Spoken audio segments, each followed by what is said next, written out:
Hey now, we are getting over, and I am the Silver King, Adam Silverstein, here to lead you through these hard times.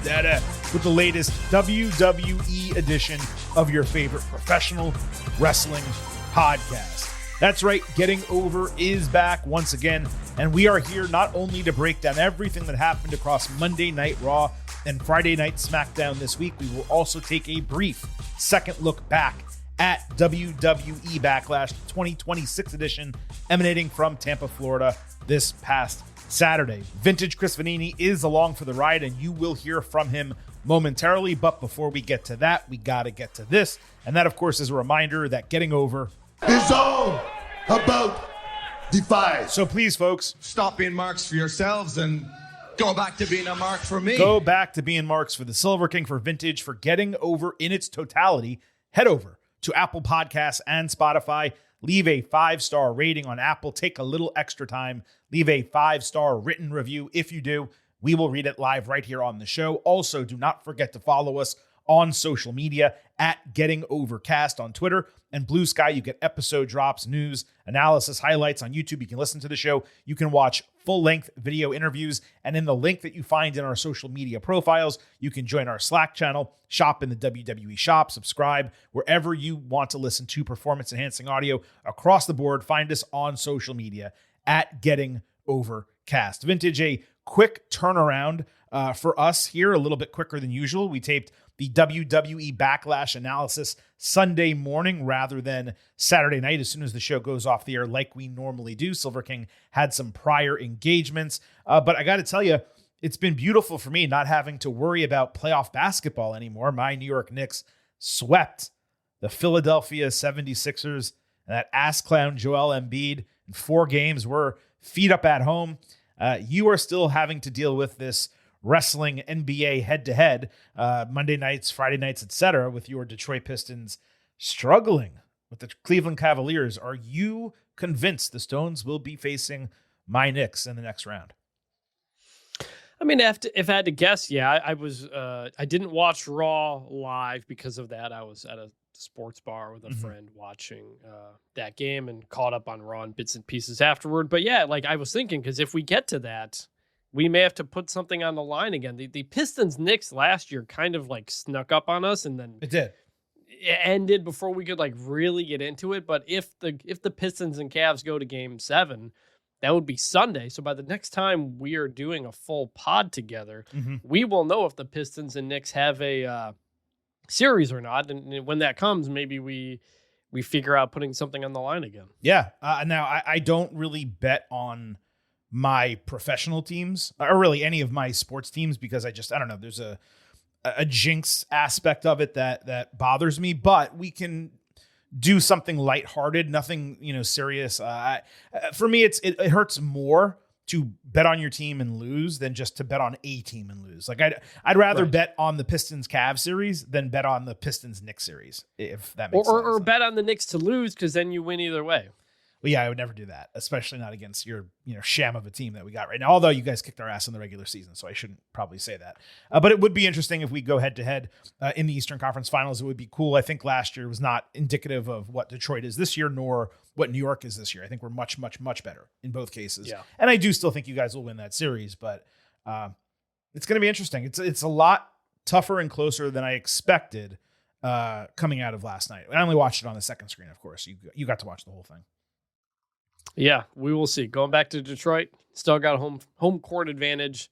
A lot of time left. A lot of series left. For sure. And we have a lot of show left here on the Getting Over Wrestling podcast. As I mentioned, we're going to kick this off with a second look at WWE Backlash. I don't know about Vintage, but I actually don't have that much to say on the show. I thought because our analysis was delayed, longer than it normally would have been, that it was even more comprehensive than it is when we tape immediately after shows go off the air. So I only have a few notes to share, but we have a double main event and of course the good, the bad, and the ugly all coming for you on this show. So Vintage, let's just get into this WWE Backlash second look. I will remind everyone, if you missed the Backlash analysis episode, then you probably should pause this show, go back and listen to it, and then continue on from here. But I just want to make sure no one misses that episode.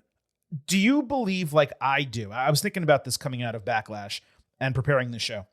Was that WWE's best premium live event since Crown Jewel last year or Evolution? Either way, it's one of the two.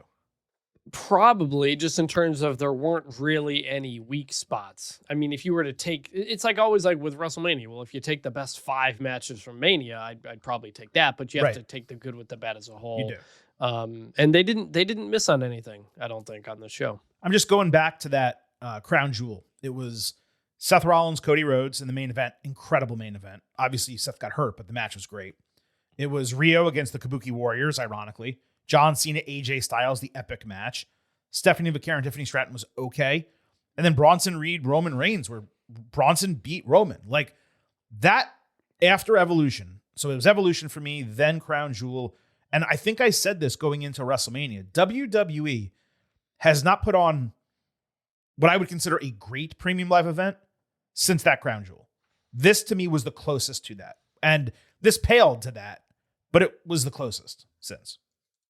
Yeah, I think that was the Crown Jewel in Australia too. Correct. Right? Yeah. All right, let's go match by match here as we always do, really segment by segment this time. And we'll see where we wind up. World Heavyweight Championship, Roman Reigns against Jacob Fatu. I gave this 4.5 stars and an A. I stand by that. I feel like this match is severely underrated. It was indeed strange to me that the Usos did not come out in the post-match. Totally unexplained. I know why they didn't come out during the match. They said they weren't going to. But there's so much inconsistency with this storyline, and that really continued into Raw on Monday night. But my biggest issue with this match, and we briefly touched on this on the analysis episode, is how WWE referees officiate potential knockout finishes. There's just no consistency. Now, you and I, we have screamed this from the top of the mountain. We prefer the classic 3-arm drop, and we believe everyone should use that because it builds drama the same way a 3 count does for a pin attempt. But what WWE badly needs to do is just pick a lane and go with it every single time. The nudging of the arm without response is the weakest option. What was employed Saturday, I believe, was like a medium. First a nudge, there was no response. So then he lifted Roman's arm and he held it in the air. So they're basically double checking, hey, are you truly knocked out? I'm okay with that if that's what you want to do. But again, the 3-arm count is the best. The overall problem, though, is a lack of consistency. Why on Raw are you nudging and then calling it? Why in the John Cena Gunther match are you doing the 3-arm drop? Why here are you nudging once and doing a 1-arm drop? I mean, it's the standard rule should be applied across the board. Yes, this was the main thing I was going to talk about because I realized I didn't get into it as well because 3-arm drop is always my thing, and I even mentioned it live during the show in the Getting Over Slack. Yeah, that it should be the 3-arm drop and it should be consistent. I remember watching it. He shakes Roman's arm and Roman doesn't move, and for a second I'm like, is that it? And then they lift the arm and it's one. I'm like, oh, we're going to do 3-arm drop. Right. Nope, we're doing 1-arm drop. But I was unsure of how I was supposed to feel in that moment because WWE is inconsistent with how it uses that part of the storytelling. It's basic storytelling. We talked about this on the Hulk Hogan documentary, look back, where he's fighting Andre, whoever it was, and they do the 3-arm drop. It's like, this thing has been part of pro wrestling for a long, long time. It's such an easy, natural storytelling device. Just use it. Why are you sometimes not using it? Why are you sometimes trying to pretend like you're UFC and with different rules? And sometimes you aren't. It's wild that from show to show it changes. It remains weird. Yeah, that's the issue. It's the consistency aspect. And look, I understand what happened with WWE with the advent of mixed martial arts and UFC, and then getting Kurt Angle and Brock Lesnar in the company, along with other people who employed submission moves. WWE, it used to be a verbal tap out where you just said, I quit, end of the match, I'm done. Now at that point, they started physically tapping out. And that was better. Which is better. You go watch some old WCW, watch people in the torture rack, and the ref is just calling the match, and you're like, what? Right. You don't know what you're looking for. You need a visual cue. It's a visual storytelling platform. Exactly. And that's why adding the tap is a good thing. And so they improved it there, but at the same time, they took also, I believe, I'm guessing, from UFC and MMA, the concept of when someone's knocked out, they're just nudging them to make sure that they can't compete anymore. They're calling the match, rather than the drama building of dropping the three arms. The three-arm drop, it serves the same purpose as the tap out, to the point that you just made. It's a visual cue. And we need that as wrestling fans to buy into that finish. And it also increases the drama. When that arm drops the second time, you're like, holy shit, he might actually lose this match. And then, of course, sometimes even the third, it goes all the way down, but then he grabs it up at the last minute, right? That's the drama that you want. Doing what they did with Fatu and Reigns on Saturday, if they decide to go in that direction, a nudge, okay, let's double check and lift the arm, and then the arm drops, and you call it, I'm okay with that. It's not the best case scenario, but it works. They just can't have three different options and apply them randomly based on what they want to happen in the match. A 3 count is a 3 count. A, submission should be a submission, a tap out, whatever you want to call it. And a knockout should be a knockout based on key rules in a, kayfabe rule book. And it makes the actual pass out more visually, doable. One of the biggest problems we have with all the Gunther sleepers is that it's just kind of a muddled ending. Yeah. Even if it's a one-arm drop, it's fine. Let us watch the arm drop so you can have that hope spot. Exactly. And then lose that hope as it goes down. Wow, he really knocked him out with the sleeper hold. That's the point of it. Precisely correct. All right, let's move on. Io Sky against Asuka. 4.5 stars A. Again, I stick by that. Io used Kairi Sane's anchor move during the match, her submission through the ropes. I missed that. That's really cool. We'll talk more about Asuka in a little bit. There was a segment involving both of them on Raw. Zach C. wrote in. He said, Silver King loved this match so much. I know you say Becky Lynch is the greatest of all time, but you also talk about Io being the best women's wrestler in the world, and you have been praising Asuka for the entirety of the 10 years I have been listening to you talk about wrestling. How would you rank all three of these women? So this is a great question, but I'm never one for ranking athletes, really. To me, it's kind of a tired practice, and the worst part about it is that it loses any semblance of nuance in the conversation. So, for example, we were talking about basketball earlier. Let's talk about the NBA, right? Michael Jordan is the greatest of all time. Period, full stop, as far as I'm concerned. But yes, LeBron James is the most versatile, athletic, and consistent player of all time. I would say he took that title from Magic Johnson, who is the greatest floor general of all time. Bill Russell is the greatest winner of all time. Stephen Curry is the greatest shooter of all time. Shaquille O'Neal is the most dominant player of all time, though, of course, you can make an argument for Wilt Chamberlain. And then you have Kareem Abdul-Jabbar, who's arguably the most important, I guess, of all time. Larry Bird might be the smartest player of all time. And Kobe Bryant, next to Jordan, might be the greatest competitor of all time. You're talking about all of these guys in the same, S tier, as the kids say. When you invoke their names, you're talking about the greatest of the great. Becky, for me, is the greatest overall in that she's the most complete. Personality, promo, in-ring, ability to draw, ratings, ticket sales, all that, main eventing WrestleMania. Ronda Rousey gets credit for that main event at 35. But what she did was just allow Vince McMahon to take the risk. Becky was the draw for that match, let's not forget. Yep. Io Sky, for me, is the greatest in-ring performer in the world. Asuka pulls from what makes Becky and Io great, but she's far more of a legend in that realm. I would put her closer to Kareem if we were going to make apples-to-apples comparisons. Rhea Ripley, by the way, can enter this conversation at any time. Mercedes Moné might be like the Curry or the Kobe. Manami Toyota is probably the Bill Russell over in Japan. So hopefully that crystallizes my point. At the end of the day, no one has done what Becky has done for as long as she has done it, particularly in the United States, which is where we have our experience. This is an American show. And so, yeah, for me, Becky Lynch is the greatest of all time. And it's not just me saying that. Getting Over is saying that. Becky Lynch is saying that. Yes, I think if you're taking that all into account. Now, I agree with you on that. If you were to say simply in ring, how would you do those three? Just in ring, Io Sky is the best of the three.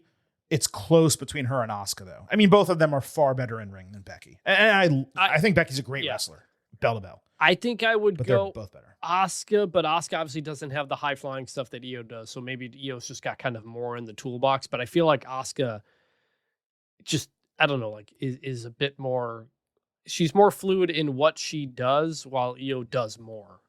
Yeah, that's true. At peak Asuka, and if you've ever gone back, and I'm not saying you need to, I'm not trying to, be the craft beer drinker, though. You need to go watch Kana matches in Japan. But if you do, and you see her at her peak there, and then when she first got to the United States and some of the bangers that she had in NXT and when she first debuted on the main roster, I mean, Asuka is just phenomenal. She's an all-time talent, and we talk about Becky Lynch having personality and character. Asuka has that without speaking English well.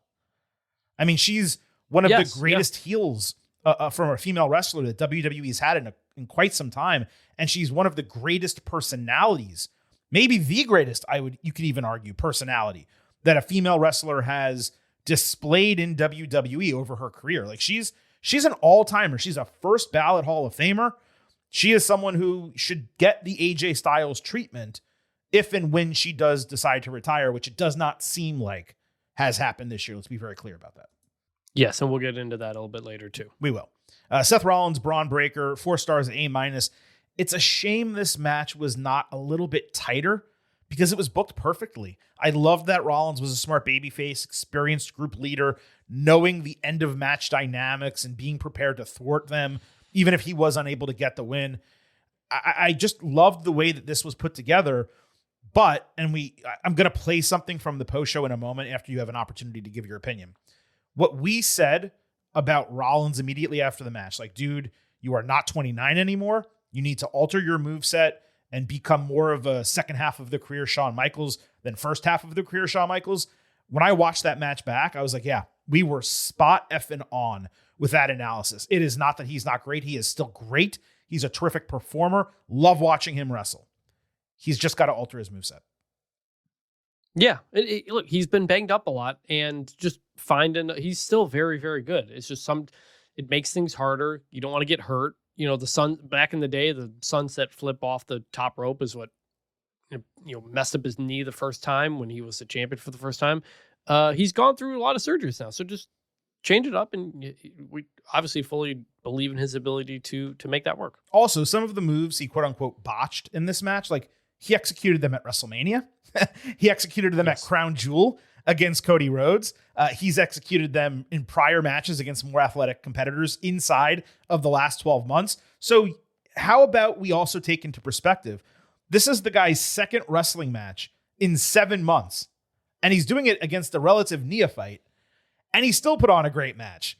Okay. Well, that was the other thing. He doesn't have reps under his belt right now, Well, they talked about Seth's rust in the match, but that kind of overshadowed that Braun is also coming off an injury. And yes, he's wrestled more over the last 7 months, but it was also a little bit weird that really both of them are kind of coming off of injury. That's true. Well. Even if just in storyline, they tried to make it more about Seth, but Braun was the one who was more recently hurt. Well, that's true in terms of like any clunkiness that was between for 2 guys coming off long injury layoffs to wrestle a match of that quality with really the only mistakes being, hey, one guy's nearly 40 and has had multiple knee surgeries and back surgeries. And like, this is what he is now. I mean, it was a fantastic match. Like people are really nitpicking on Seth Rollins, and they have been strangely for the last 7 years. We talked about it on Saturday. We're not going to do that again. But Rollins was kind of asked about this in the WWE post show. There's only a 30-second clip. I did find it interesting, and I wanted to play it here on the show. Athletes do. There comes a point in your career where you're not 28 years old. You're not even 35 years old. Like we literally just said that on Saturday. Like we didn't hear him say this. I did not know he had said that when we talked about No, yeah, we didn't watch this yet. Okay, go ahead. You're not a rookie. You're 20 years in the game. You're 2,000 plus matches in the game. And so I don't have to be the guy that I was back then. I can be better. I can be newer. I can still be the best. And that's literally all we were saying. So he seems to acknowledge, because this is, I mean, it's still in kayfabe in theory, but it's a little bit more out of it. Like Big E asked him a real question. Hey, how much longer are you going to go doing this? And, he basically was like, I don't know what you're talking about. I'm still one of the greatest in the game. I may just need to change some things. And that's literally what we talked about on the WWE Backlash analysis. So that's why I wanted to play it. United States Championship, Trick Williams, Sami Zayn, 3.5 stars B. You could argue it's slightly lower than that, but I think that's a totally fair grade. I had no additional takes on this, though, Vintage. What about you? Nah, me neither. Danhausen and a mystery partner, which became Minihausen against The Miz and Kit Wilson, 2.5 stars C, completely fair grade. The skull-crushing finale on Minihausen was one of the single best spots of wrestling in 2026. I stand by it. I laughed out loud on replay, knowing that it was coming, paused, rewound it, watched it again, laughed out loud a second time. The Miz is incredible. Minihausen was incredible. This match was incredible. Yeah, my feelings are the same, that the reveal of Clone and extra minis for the second pay-per-view in a row was kind of it was a letdown for me, but I think for the crowd at the beginning, but they ultimately did turn some sparse boos at the beginning into loud cheers at the end. Like, you cannot deny that it worked. And remember, Danhausen debuted in February, and he has done so much over that period of time. We've talked about on the show being a little bit worried about going too fast and overexposing him, but I can't deny that it's still completely hitting with the crowd. And I still like the vast majority of what he does, even if this one was just like, okay. People talk about like old WWE and like, how would Vince McMahon have handled him? He would have been doing the "You Are Cursed" thing backstage every week, 3 times a show for 6 months. And that would be all that you get. When we saw on Friday night him do the like steal a lock of Brie Bella's hair and try to, create the cloning machine because he got an idea from Miz and Wilson talking shit to him while he had a sign-up sheet. Like, doing that little segment with the beakers and all of that, and then thinking through, okay, the mini's going to come out and like, it works. And the guy was great, El Torito as a wrestler, and it was fun. But like, how can we amp this up to another level? Oh, he's going to go back and it's going to malfunction and 6 more are going to come out. Like, that is the next level stuff that shows they are really thinking this through, and they are realizing, if we are going to put this guy all over these shows, if we're going to put him on a premium live event and give him a match, then we need to nail it. And even though they're not batting 1,000, because nothing bats 1,000, the, Cody Rhodes finishing his storyline and the Bloodline saga certainly have not batted 1,000, but they're hitting like, 800, 750 on Danhausen. And that is way better than I ever would have expected.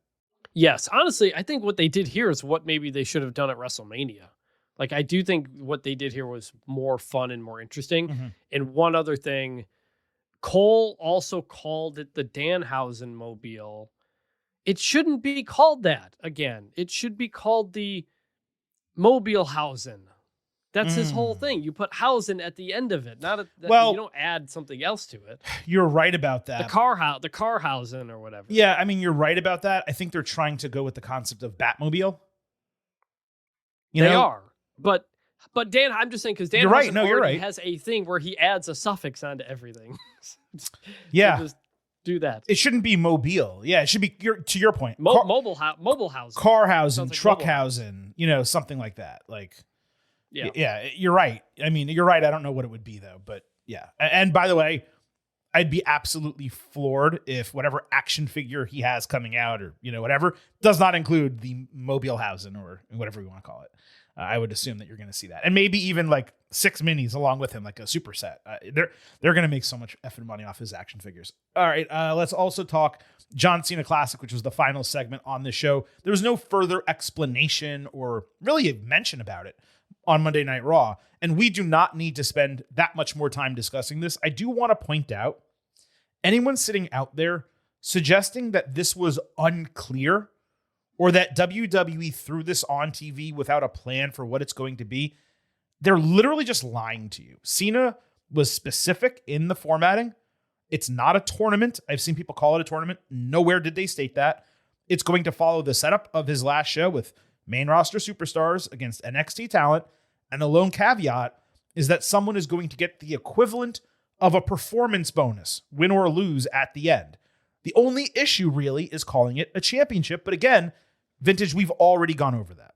Yes. Don't need to repeat everything we said. I like the idea of basically running back that Saturday night's main event that they did on Cena's retirement. It sounds like they're just doing that again and then have fans vote on who had the most impressive performance. Mm-hmm. There was way too much talk about wins and losses, blah, blah, blah. So to the point where, I don't know if you were going to say this later or not, but Cena responded to this backlash in a post on Twitter. And I was like, I think it's an overreaction from everybody involved. Overall, it's a good idea. Yeah, it's a huge overreaction from people criticizing it, saying that it's like worthless, stupid, whatever. You and I offered our legitimate criticisms of it. Hey, this is how it could be better, or how it could have been explained a little bit better. But acting like this is the worst thing in the world is absolutely ridiculous. And I was going to mention it. Yeah, Cena did write like a note on social media, and I'm not going to read all of it, but he did say, quote, "The John Cena Classic may not be perfect by any means, yet it's authentically me. I am not perfect either. It reflects my values and beliefs." And let's not forget, when he first announced that he was going to be at Backlash, he literally said, "Hey, I'm going to be announcing something groundbreaking, and it's not perfect." And we were like, Cena, why would you, ahead of announcement, say that it's not perfect? He knows it's not perfect. Like he gave us forewarning, hey, there may be some consternation with the way I explain this. Then he explained it. There was consternation. And he's like, you guys remember, I told you there was going to be, just like he said during his retirement, he's like, you may not like the way I go out, but it's going to be the way I want to go out. And I'm not going to wrestle again afterward. And everyone's like, oh, I hate that he tapped out to Gunther. It's like, he told us this was going to happen. Like, do you guys read and listen to the words that are coming out of his mouth? But this is not complicated. They're just doing the same Saturday Night's Main Event show again. And then he added the thing about whatever the title, the championship. It's not unquote. the most important thing. The most important thing is that the show they're doing and the structure of it, which I think is a smart idea, and I like it. That's exactly right. And that's what I'll see. If they want to give a plaque out to somebody who got votes or whatever, I don't really care. It's not the thing I'm looking forward to, or maybe even going to remember. It's not really the point. Like, we don't talk about the Crown Jewel Championship or the rings that they wear. They don't have them on television. The second half of his note was, quote, "My why in WWE is to be consistently as useful as possible for as long as possible. And with my in-ring career at its end, my why is to use whatever energy or relevance I have left in hopes of creating a launch pad of opportunity for all the talent to show their skills while simultaneously creating a unique experience for our fans." And that's exactly what this is. He is creating something that he is putting his name on, where people in the future can say, hey, remember when Leon Slater and Zarya and Tatum Paxley wrestled in the John Cena Classic, and Tatum got so over that she got called up to the main roster 2 months later? Like, that's what this is going to be. And let's criticize it after it happens, and we go, hey, that championship was really stupid. They shouldn't have done that. Next year, it should go to someone who wins the match only. Like, okay, we believe a lot of these things. Let's see it happen before we go crazy about it. Come on. Yeah, and similarly, like, do we really remember who won the Mae Young Classics? Like, I don't. I remember matches and people in it. I don't remember off the top of my head who won them. It was about really about showcasing new talent, and that's what it did. And this isn't a tournament, so it's a little bit different. Mm-hmm. But that's what I'm just saying. It's not the most important thing. I mean, I do remember who won them, but maybe I'm not everybody. I mean, it was Kairi Sane and Toni Storm, and both of them were like, oh, they're the next. And they were. I mean, Kairi, I'm trying to remember. But here's the thing, too, by the way. Did she beat? Go ahead. Wrestling's not real. That's WWE deciding that they are the winners. Like, that is the point of all of this, where it's like. But that's kind of the fair criticism that I do accept here, which is like, you guys have been telling us, meaning WWE, that your shit's not real. You're doing the Unreal show. You're doing all this.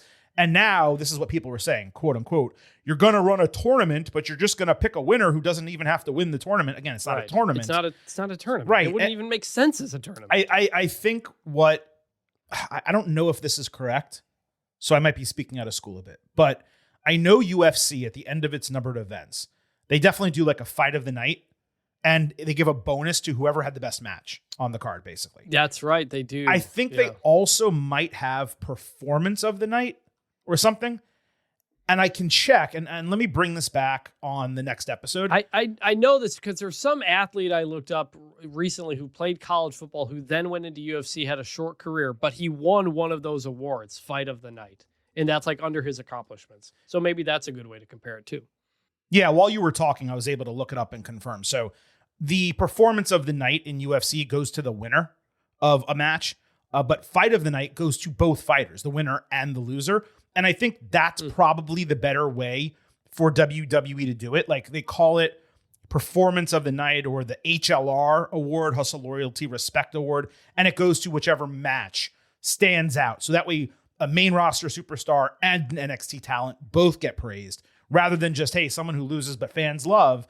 they go ahead and get that. But they want to involve a voting element, vote for the matches rather than the individual people. That's probably going to be the best way to do it. But that is my guess to where this came from. They saw that UFC has that and they're like, oh, you know what? Rather than just declare a winner of the night, we let fans vote on it, and it can even be someone who loses. So I think if they just lean a little bit more, actually, surprisingly, into the way UFC does it, it might hit home better for people. And again, don't call it a championship. But we've spoken about it long enough after saying we were not going to discuss it much further.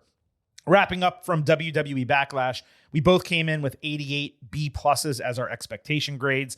We were all very close, 91, 93, A-A for the final grade. I stand by that. I know you do as well. In terms of voting going forward for these premium live events, for Clash in Italy, just so everyone is aware, and actually Saturday night's main event, which is happening the Saturday beforehand, we will post the polls on Twitter. I'm also going to post them in our Slack channel.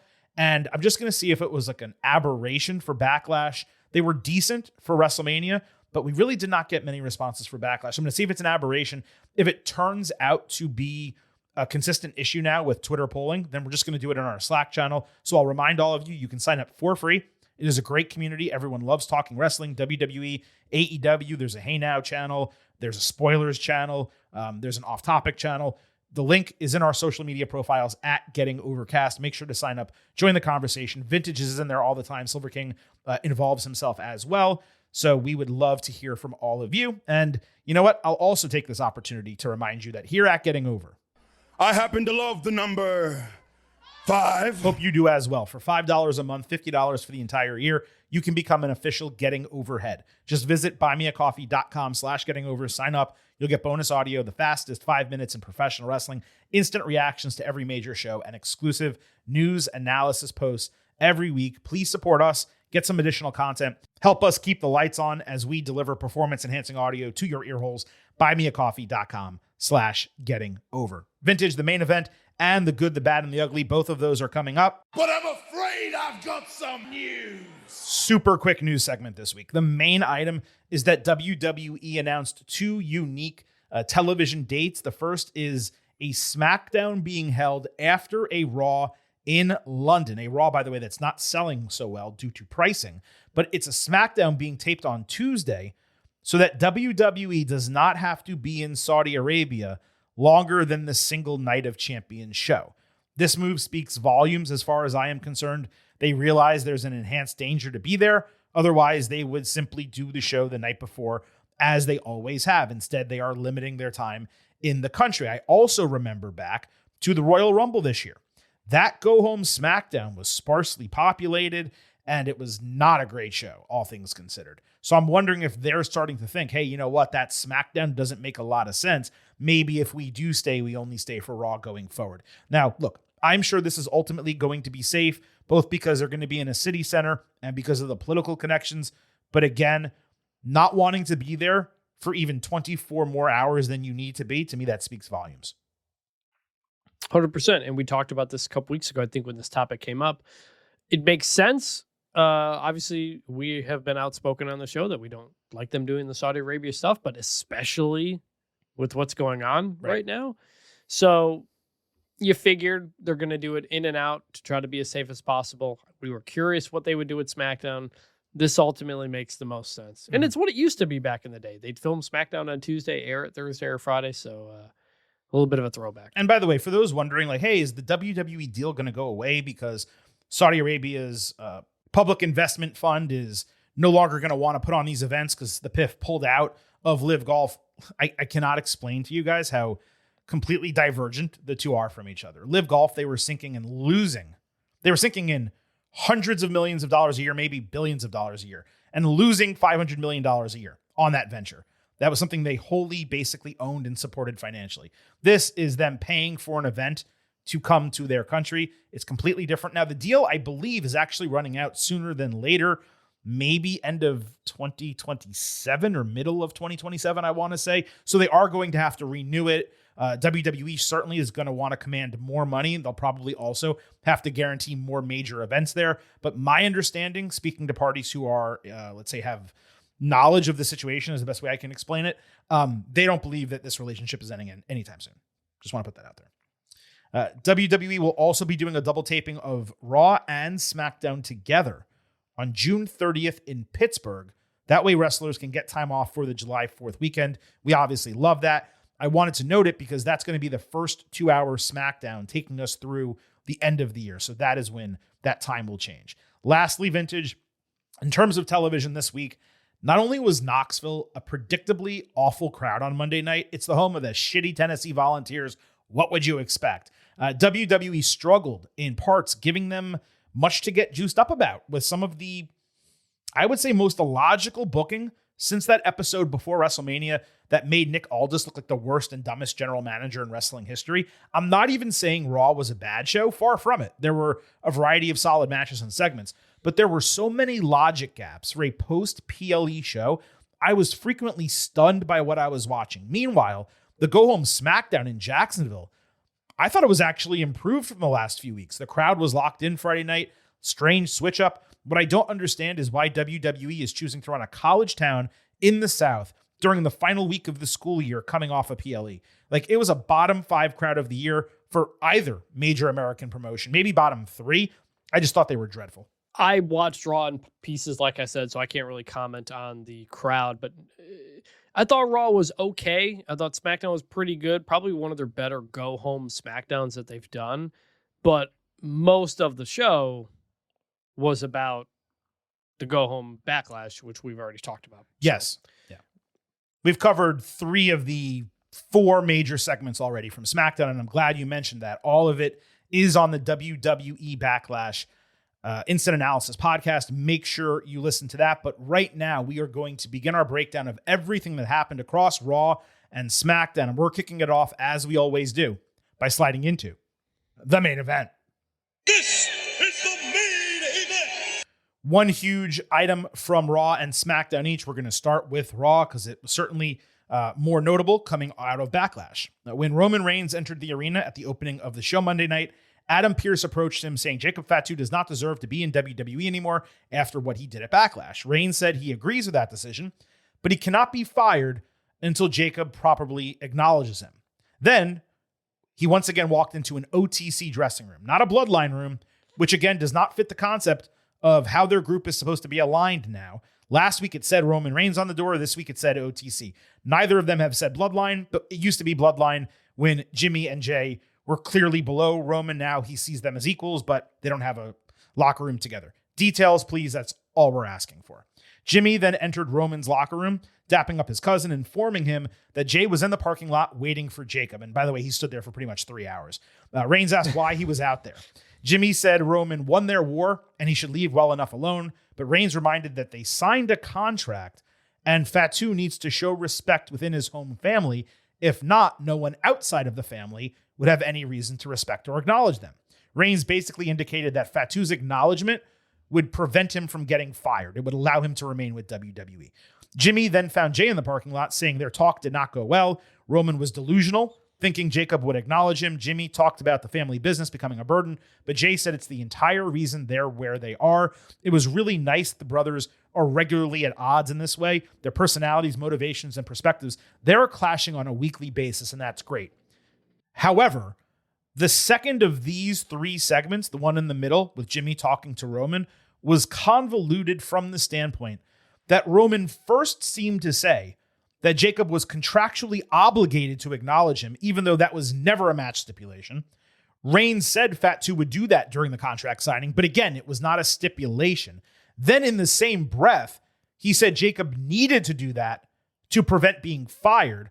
And that was perfectly logical, considering Roman spoke about exercising his power to send him away at the end of Backlash. And of course, he had said similar things previously. CM Punk is only in this company because I allowed it. Jacob, Solo brought you in, but I was the one who okayed it. So him saying, hey, I will help you keep your job if you acknowledge me, that was fine. Suggesting it was part of the contract was extremely weird. And Adam Pearce completely kowtowing to Reigns, while it does make sense because Roman has the power, it is odd that he is able to individually decide who Pearce cannot fire.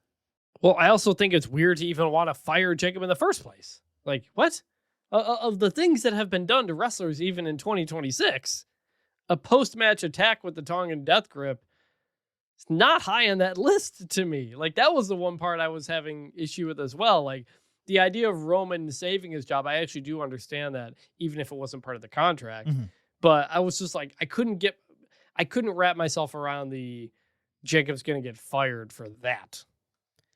That was well. He put his hands on Adam Pearce twice. Don't forget. I mean, he did a lot of shit. He's violent. He's post-match attacks. Yeah, but like not even a suspension or anything after everything that happened with Drew in the suspension. He should have been suspended going into Raw. Yeah, but again, Reigns wanted him there because he wanted to be acknowledged. So that's why he wasn't suspended. It was just a lot to fit into, a short amount of time coming off of the pay-per-view. It could have been much more simple and much more clear. And that's all we needed it to be. So the attempted acknowledgement segment main evented as expected. After Reigns demanded it from the crowd, Fatu stormed into the arena with Jay, trying to talk him down as he was charging, saying he needed to be smart and not create a ton of problems for himself and his family. Jacob got fed up of being talked down to by Jay. He headbutted him a few times, knocked him out cold in gorilla position. Then he cut a promo into the camera, saying Roman would need to beat the acknowledgement out of him. He easily dispatched of Jimmy while charging to the ring down the ramp, and then he gets into an all-out brawl with Roman. Reigns took the early onslaught, but ultimately beat Fatu over and over again with the steel chair while demanding acknowledgement. Jacob intercepted a spear with a super kick and locked in the Tonkin death grip, flipping Roman over the ropes with the tope suicida chaser. He ran Reigns into the ring post and steel steps, screaming about his family being left for broke. Roman got a last gasp with a Superman punch, but Jacob again used the Tonkin death grip to set up an announce table spot. This time it was a powerbomb. Fatu twice locked in the death grip back in. He shoved Pearce to the ground. He manically licked the title to seemingly end the show, as commentary was questioning whether he just lost his job. And I'm like, man, this is a really down end to the show, except Fatu did not walk out. He snapped again, ran all the way back to the ringside area, and just destroyed Roman, Jay, and Jimmy by throwing his body into them and through the barricade with no regard for human life. Reigns cut open his elbow hard way, and all three Bloodline members sold this like absolute death, coughing, wheezing, rolling around, like this guy just trucked them. The bookends of this segment were really strong. Jay trying to talk down Jacob, Fatu attacking both Usos to clear the deck, and then at the end, the bonus attack with no regard for human life as a bowling ball landing a strike right through the barricade and all three Bloodline guys. Jacob being able to dominate all three of them at once, it was additive to what he's been doing to MFT over on SmackDown.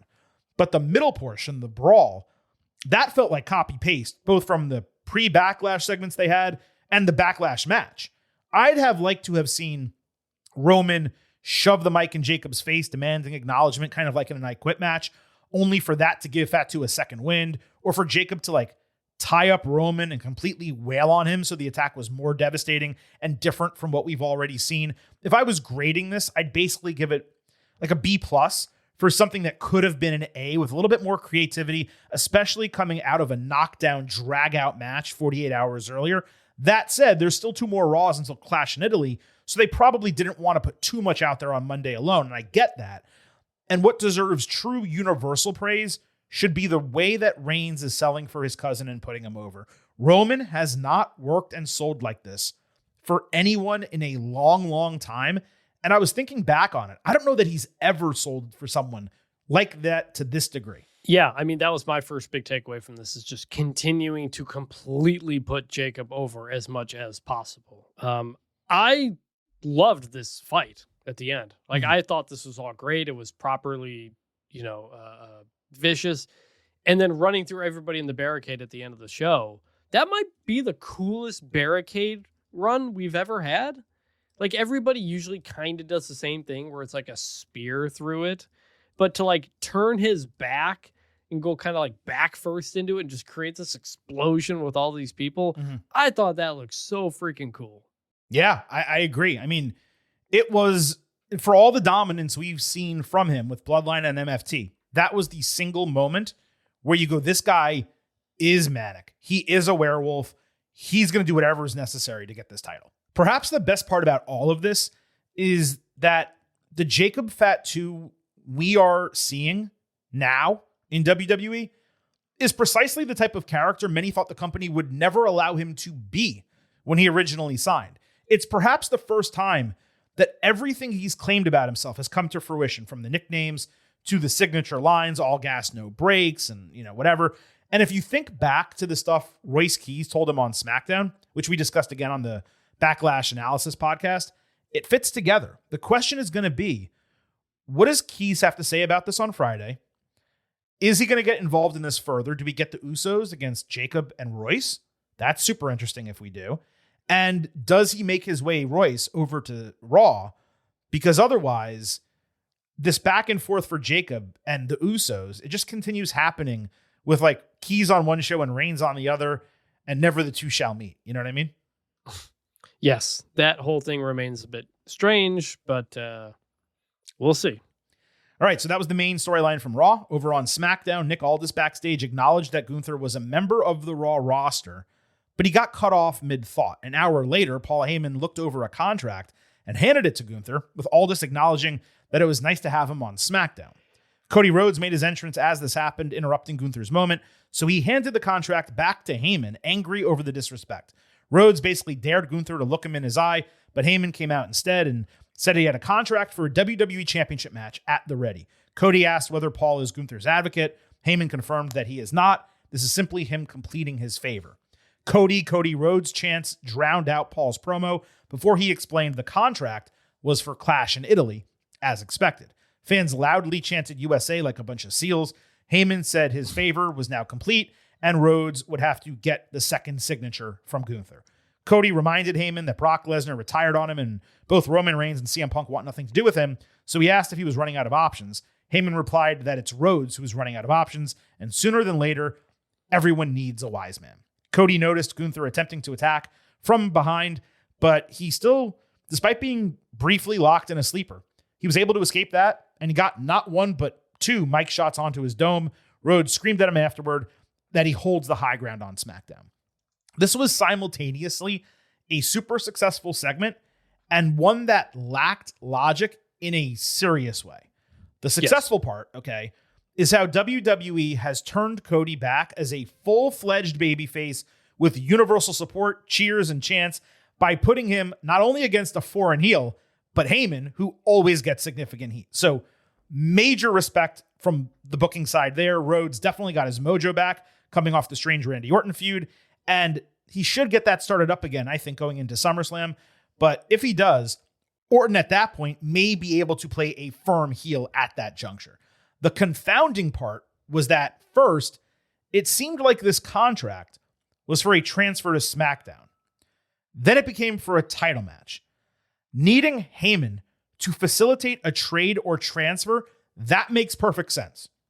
Needing Heyman to get a WWE Championship match for a guy who retired Goldberg, John Cena, and AJ Styles, even if the concept of it being in Europe, the match itself, played a role, that to me was ridiculous, especially since Jacob Fatu was able to do the exact same thing from SmackDown to Raw without even transferring.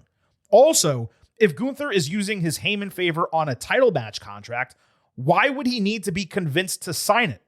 This was one of those segments where if you didn't apply critical thinking, it worked perfectly. But there were logic gaps to poke that frustrated me as a viewer. Still successful toward its end goal with Cody.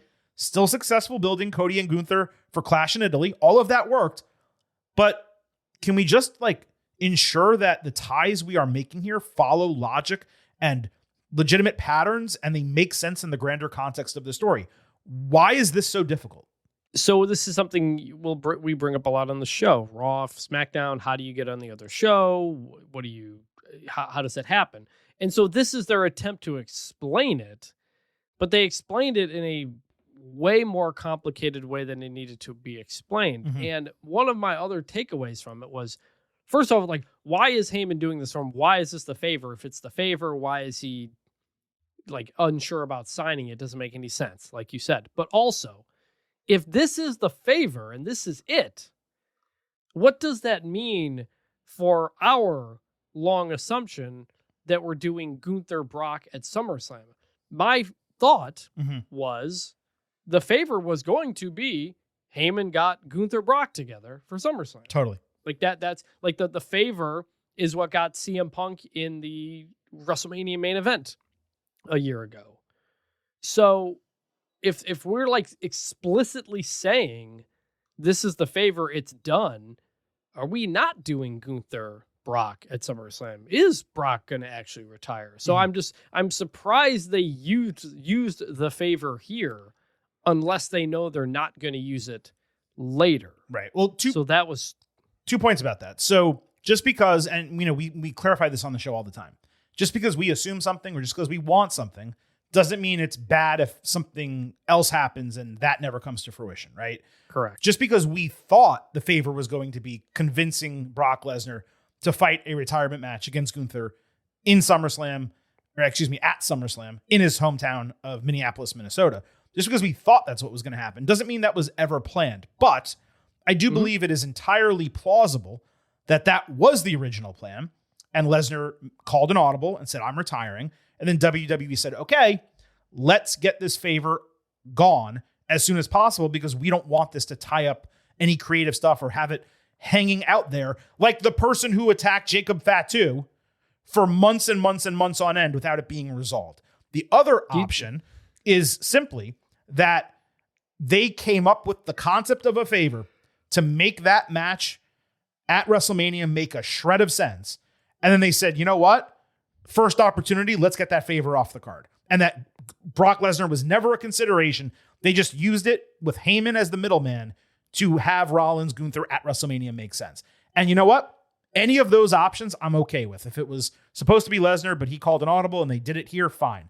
If they, didn't have it earmarked for Lesnar and they just wanted to get rid of it here, that's totally fine too. For me, the favor should have been transferring over to SmackDown. That way he was qualified as a number one contender for Cody, which he would have earned on his own by virtue of his resume. And if Heyman wanted to give him a bonus thank you, then negotiating that specific match for Clash in Italy on European soil, that could be the bonus thank you. Instead, they made it sound like Heyman was, involved in all of this. And it's ridiculous. Like, Gunther, of course, is deserving of a title match. We were saying he should have had the title match at WrestleMania. Well, and it's not unprecedented for Heyman to set up a title match on the other show. He did that for Sami Zayn. Yeah. Saying, hey, if you go over to the other show, you've got a title He set shot up a transfer for Sami Zayn. He wanted him to change shows. And then he said, if you do, you'll get a title match. Yeah. So, this is all within the logic of possibility. Yes. I'm even fine with the idea that Heyman arranged the whole thing. It's the idea that Gunther suddenly wasn't sure if he wanted to do it. I assumed they had discussed because Cody interrupted him or or something. Yeah. So anyway, that was that. I thought Cody's jacket in this segment was one of the most 2001 WCW things I've seen in a long time. I don't know if that's a jacket for sale or what, but it looks so out of sorts compared to a lot of the other stuff you see. I thought that was interesting. And then the line from Heyman there, everybody eventually needs a wise man. Mm-hmm. I wondered if that eventually sets up down the road heel Cody with Paul Heyman. I just can't imagine that ever happens.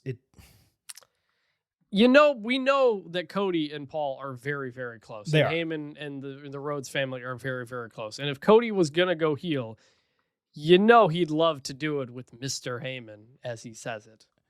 He would. I'm not saying that it is a plan to happen, but I could see it happening, and him saying that made me think of it. I could see it being a story point where, like, Cody needs to decide whether to become the next Paul Heyman guy and ultimately turns it down. That to me makes more sense than him actually doing it. And that still works because you get the will he or won't he. I mean, they unfortunately did it with The Rock already, and we know what happened there. So you can't really run it back. Well, as long as Heyman's not asking for his soul, we never got an explanation of what soul meant. That was our biggest problem. No, he did explain it, but by that point, it was way too late. It was just, and even when he explained it, he kept saying, I want your soul, when it was like, just, I want your loyalty. That's all that ever needed to be. Yeah. I want you to be a corporate champion.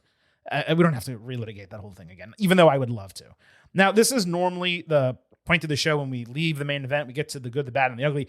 I just read promotion from NordVPN, a sponsor of this WWE episode. But we actually got a DM question about it from M to the Arsh Mellow at Marshall M14 on Twitter. He said, As someone who knows nothing about NordVPN, which I don't know how that's possible, Marshall, because we've talked about it every single week for like the better part of a year. But he said, what are the benefits of it? Rewatching PLEs on ESPN is brutal, and I'm looking for something else. Can I watch other things on there too, like sports and TV shows? Please let me know. Okay, so let me explain this. NordVPN is not a streaming service of any kind. Okay, it is a way to change your internet connection in your home so that when you visit websites and open apps, they think that you are visiting from either another state. If you live in the United States, you can choose New York, Pennsylvania, whatever the case, you can choose individual cities, or another country. So when we talk about NordVPN and using it for WWE, we're talking about connecting to another country, like somewhere in the United Kingdom, France, Germany, wherever, because the entirety of the WWE portfolio, Raw, SmackDown, NXT, and Premium Live Events, I said entirety, that's not correct, but all of those are on Netflix. And if you can use a VPN, then Saturday night's main event, rather than being on Peacock like it is in the United States, it's free on YouTube. The other thing that's great is that the AAA show, which is on YouTube around the world outside of Mexico where it's on Fox, but if you watch in the United States or France or Germany, wherever, you get ads during the AAA show. If you connect to Albania, and I know it's random, but Albania, they have a law that doesn't allow advertising on YouTube like that. You can get that show commercial free. I was wondering why you kept doing Albania. Yeah. And it's also like, there's a few countries, but it's also the first one on the list, and it's A, so it's really easy to find. Yeah. I also have learned a lot about Albania recently. Just I connect the different cities. I'm like, I wonder what the deal with that city is. So then I Wikipedia and I learn a little bit. But the whole point of NordVPN is so that when you open these apps, they think you're coming from another country. So what Vintage and I do, I use Marseille, France. I don't know what city or country you use. But Manchester, England, got to support my Man City boys. Manchester, England. I was using England for a while. I had some problems, so I switched to France. I'll probably switch back someday. Here's the other one I do, though. And another note for like other things you can watch. Let me get to that. Okay, you go ahead. Yeah, let me get to that. I'll let we can both talk about it. But what I just wanted to explain is what I do is I open NordVPN, I choose another country, then I open the Netflix app cold, I connect to it, and then all the shows are right there in front of me. So I sign on at like 7:58 Eastern. SmackDown, it says, is live on Friday night. I click it. I wait 2 minutes. SmackDown is live. No commercials. And I watch the entire show. I do that for PLEs, for Raw, for NXT, whenever I can. And if I can't, if I'm not able to watch it live, if it's something that's on cable, like, as NXT or SmackDown, then I just watch it on YouTube TV and I fast forward through the commercials and it's fine. But for Raw, no matter what, I watch on NordVPN because in the United States, they force commercials into the replays as well. So that's pretty much the way I use it. And to your point, and I'll let you speak on it, Vintage, it doesn't just work for Netflix. In fact, I use it for other apps as well. But how do you use it? So I connect to Canada, and then I go into, I think it's Disney Plus. Okay. And all the 30 for 30s are there. Cool. So those are like obviously behind the ESPN app and all that stuff too, which again, I don't have. Mm-hmm. But it's just the 30 for 30s are on different services on different parts of the country. And in Canada, I'm pretty sure it's Disney Plus. And so I just log into Disney Plus with it and can watch an old 30 for 30 or something like that. So like a lot of that stuff that might be available on a different service in a different country. Mm-hmm. A lot of them, Netflix, Disney Plus, they have a lot more in other countries because there's just fewer options. Right. And you can usually find a lot more stuff in there. So yeah, we use it for WWE, but you can use it for a lot of different stuff. Yeah, people who listen to the show, you guys know I've recently started watching or finished watching Letterkenny and Shoresy, which are two cable programs from Canada that here in the United States air on Hulu. So I don't have a Disney Plus account. My mom does. She loves Disney and Star Wars and Marvel and all that. But so they all air on that Disney Plus Hulu type of thing, right? So I tried to connect with another state, whatever, it wouldn't work. I chose another country. Unfortunately, Shoresy and Letterkenny are not on Hulu in England and France, Germany, anywhere else. So I haven't been able to use it for that. I basically had to find another way to watch them. But I am able to watch all the Marvel shows and all the movies and stuff by doing the exact same thing, connecting with NordVPN and opening Disney Plus, even though my mom pays for the account in the United States, in a totally different household where they normally don't let me sign on. All I do is change the country and suddenly I can use her account. So there's a lot of different, usages for NordVPN. It does also just protect you and your private data when you're web browsing. And as we do mention in the ad, one account can be used on 10 different devices. And that's really cool. You can share with friends. and just sign up once at nordvpn.com/gettingover, split it with a buddy, and you're basically paying nothing, and you're getting like 27 months of VPN access. So again, nordvpn.com/gettingover, support us. We love them as a sponsor. And I will tell everyone, I actually just got an email from them a couple days ago. They want to renew with us, I believe, through the end of the year. So this is now a year and a half, NordVPN sponsoring the show. We only promote things that we use and love. So, we're really excited about that. nordvpn.com/gettingover. That was way more than the normal promotion they get, so they should be extremely happy about that ad read or whatever you want to call it, Vintage. But hopefully we did explain it for our listeners who have been, on the bridge about whether to make the move. We have a ton still left to discuss from Raw and SmackDown. Let's not waste any time getting to it in the good, the bad, and the ugly. Hey, yo. Survey says one more for the good guy. Say hello to the back. Don't sing it. Bring it. The Vision hit the ring with Paul Heyman, calling Knoxville the inbred capital of Tennessee. And you know what? I think you may have something here. He put over Braun Breaker, who completely shaved his head for proving himself better than Seth Rollins. Austin Theory then got some decent heat, saying the Street Profits have no choice but to go after the tag team titles as Bianca Belair can't pay the bills anymore. But he was quickly interrupted by Montez Ford, agreeing with him, yet prepared to kick his ass nonetheless. Logan Paul said they're a legendary team, but old news, and they were born ready to defend their titles whenever, wherever. Joe Hendry then interrupted Logan, singing his firing song, whole crowd immediately and loudly joining the serenade. There was nothing inherently wrong with this setup, but as is frequently the case in WWE these days, outside of the main event feuds, there was no meat on the bone here. Breaker is better than Rollins. The Vision are better than the Profits. The Profits want the titles. The only line that accomplished anything was Theory's claim about Belair. But what was the insult? Hey, Montez, your wife is hot as shit. She makes a ton of money for your family. She's about to have your child. Ha ha ha, you're such a loser. No. In fact, I would say it's the exact opposite. Congratulations to me. Why would the material not be better, deeper, and more specific? Why not have Logan talk about how he's been in WWE a third as long as Ford, but he's already had more success as a singles wrestler? Why not have someone try to wedge drive? Why not have Ford or Angelo Dawkins explain why they hate the Vision so much? This was the show opener after a PLE. It could have been an hour 3 segment in mid-September. We don't have a pure middle ground great option, so I'm actually going to go with a light bad, even if there was nothing inherently wrong with it. I would say light good. Logan Paul continues his evolution to just cutting 1980s wrestling promos. And I'm still into it. It's so much more interesting and better than the stuff he used to do about talking how rich he is and he doesn't need this and whatever. That's true. He has learned that him getting angry increases the fan heat on him and getting upset about the Joe Hendry song and all that stuff. So I give it a light good. It was entertaining, but yes, I agree. There's needs to be some more meat on the bone, but it felt like this was the time now post Backlash to really jump into this title shots, all this kind of stuff. And we didn't quite get there. So we had Hendry and the Profits against the Vision. I forgot to mention before that Dawkins looked great physically, probably the trimmest he has ever been. Breaker's gear not only remained awful, the wording continues to be inconsistent. This one said badass dog, speed limit 23, and the future on it. It's like he's outfitted by No Fear, not Penta, the 90s skater gear company. I don't get this shit at all. Also, Cole on Backlash called him, and I think they've said it before, the unpredictable badass, which is a terrible nickname. Name. Do not use that. Horrendous.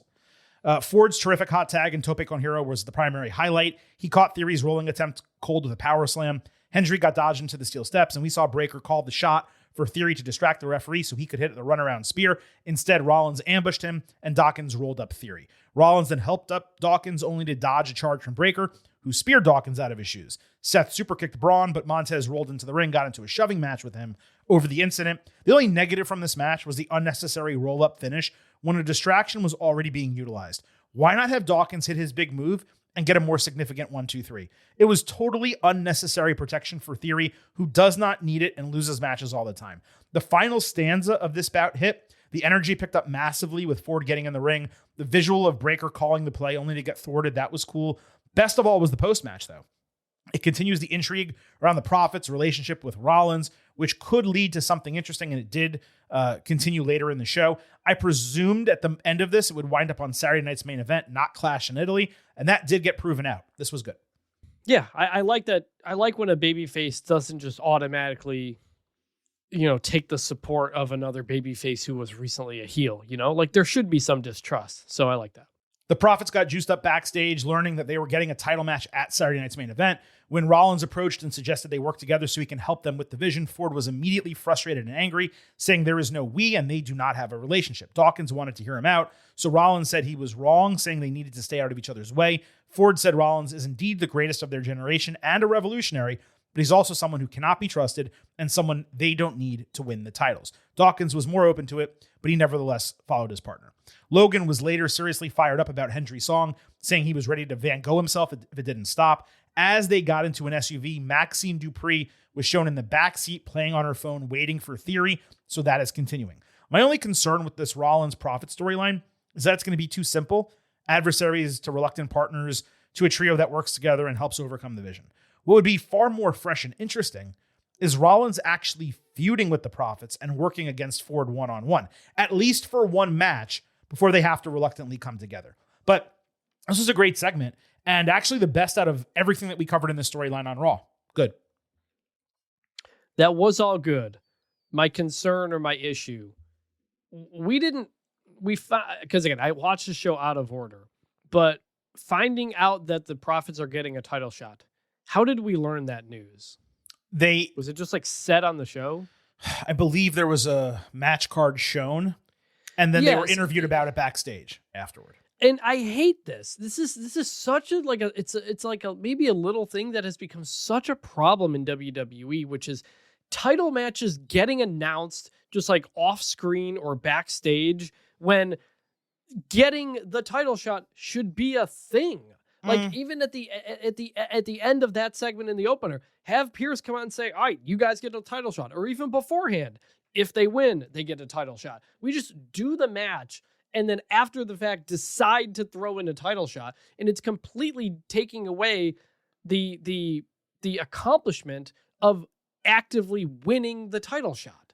And this happens all the time, and it really bothers me. I agree with that in many cases. I disagree with you here because the way the events transpired were the Vision said, we know you guys want a title shot, but here's why you don't deserve it. The Prophets answering saying, here's why we do deserve it. They had a 6-man match. The Prophets won that match. Then it was announced, hey, this is happening. And then immediately they were interviewed. What do you think about the fact that you just got this title match? So it was almost like, hey, player gets injured at the end of the game. Star players interviewed after the game. Hey, do you have any update on your friend's injury? They made it as if they were interviewing them upon learning that the match was made. So I didn't have as much of an issue with it this time, but I know what you're saying. Yes, I would have liked Pierce even just announcing it, either in coming out in front of the crowd and just saying it. It could take a minute. As a result, they will get a title shot. Or just, hey guys, tap them go backstage. Tap them on the shoulder. Hey guys, great win. You're getting your title match at Saturday night's main event. Jackie Redmond walks up. Hey, what do you guys think about that? Yeah, something it's like just that. too much. Here's a graphic. They're getting a title shot. It's okay. It's like the 3-arm drop. It's a storytelling device. Use it. Yeah, that's all. That's fine. Asuka, who was rocking the old school single stripe face paint, found Io Sky backstage at Raw, first mean mugging her, but ultimately thanking her and embracing her in a long hug. She said that she has long been looking for someone to take over her position. Io has risen to the occasion. She's proud of her and she loves her. Io said it was an honor to hear that from her. And even though they sometimes fight, they will always be family. Io said that she is now going to be lonely and goodbye, Asuka-san. And Asuka said, see you later. Asuka kissed her on the cheek, called Io strong, and walked out of the arena with her suitcase. Commentary said we would learn more later. But when we went to commentary later, all they said is that Asuka's future is up in the air. They are delivering on promise scoops like they are dirt sheets, man. Holy shit. This was definitely a passing of the torch type of moment, not only with Io becoming the top Yoshi in WWE, but basically the standard bearer from a women's ring general perspective. It was a nice, sweet moment between them. It put a capper on what we saw at Backlash. I saw people saying, hey, why would Asuka go to the arena only to leave? Well, because she was saying goodbye to people, signing papers, with, management, a million reasons that she might have been there. Come on. Have you ever worked in an office when someone has their last day? There's a lot of things that you need to do. But even beyond that, Io saying, see you later, and Asuka saying, goodbye, my friend, it's not the end. It seemed to clarify that Asuka is leaving for now, but not forever. I'll even add that this not happening in the ring was a positive. If it was a full send-off, Asuka would have been given her flowers in front of fans, been serenaded as a legend, all of that. Just a pure guess.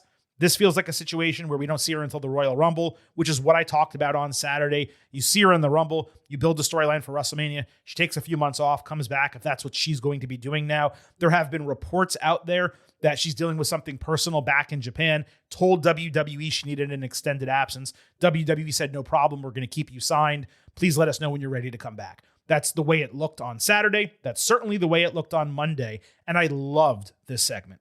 Good. Agree on all counts. Not really much more to add. You kind of covered it all there. Hope everything's okay, whatever it is, and looking forward to whenever we see her again. We had Io Sky against Sol Ruca. There was no build or reason for this match, and it seemed extremely silly to just book it suddenly on Raw out of nowhere. That's what AEW does, not WWE. Io pushed Sol away while she tried a handstand earlier in the match, drop kicking her midsection, really nice spot. Ruca missed her step-off moonsault ringside, eating a flying hurricanrana coming back. She answered with a springboard tornado splash into the break. Io hit a Spanish fly afterward. Sky took a nasty bump on a blue thunderbomb out of a fireman's carry setup, which would be great as an alternate finisher for Ruca. Io came back with a perfect missile dropkick, but Sol answered with a top rope cartwheel DDT, which finally shot some energy into this damn crowd. Sol got knees up to block over the moonsault, but when she tried Soul Snatcher coming back, she did it without Sky even being on her feet yet. As such, Io was able to completely avoid the move, lock her in a crucifix pinning combination, and get the win.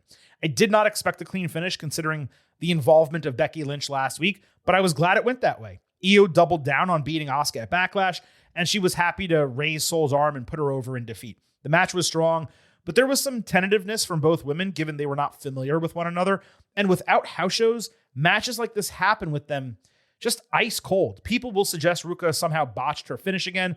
It was entirely purposeful that Sky avoided it the way she did in the finish. In fact, it showed that Io is pretty damn smart. The larger issue for me is that Sol continues to prove she's not ready for the main roster, as I've been saying for months. It's not that fans aren't responding to her. They are. She's a flashy wrestler. I read you those moves. She did a lot of really cool ones, but she doesn't work crisp enough. She doesn't promo strong enough. She's still green as goose shit. And she should still be in NXT going after the main title, not wrestling on Raw. It's obvious. Still, 3.75 stars B+. This was the only match of value on the show Monday night. It was the best match of the night. I'd like to see what it looks like a year from now. Good. Yes, agree at all points. It was good. It just felt a bit too clunky, as in just like setting up for the next move. Mm-hmm. There were just like several times someone's like, all right, let me just like set up for the next thing and then you'll do something. It was, which, it's Sol Ruca hasn't been doing this for very long. It hasn't wrestled Io Sky before. It takes time. But overall, still good. Unrelated note, I would really like to see Io add the Asuka lock to her moveset. It'd be appropriate. She used it at Backlash. She needs a submission on the main roster, in WWE. She hasn't really used one in her entire career.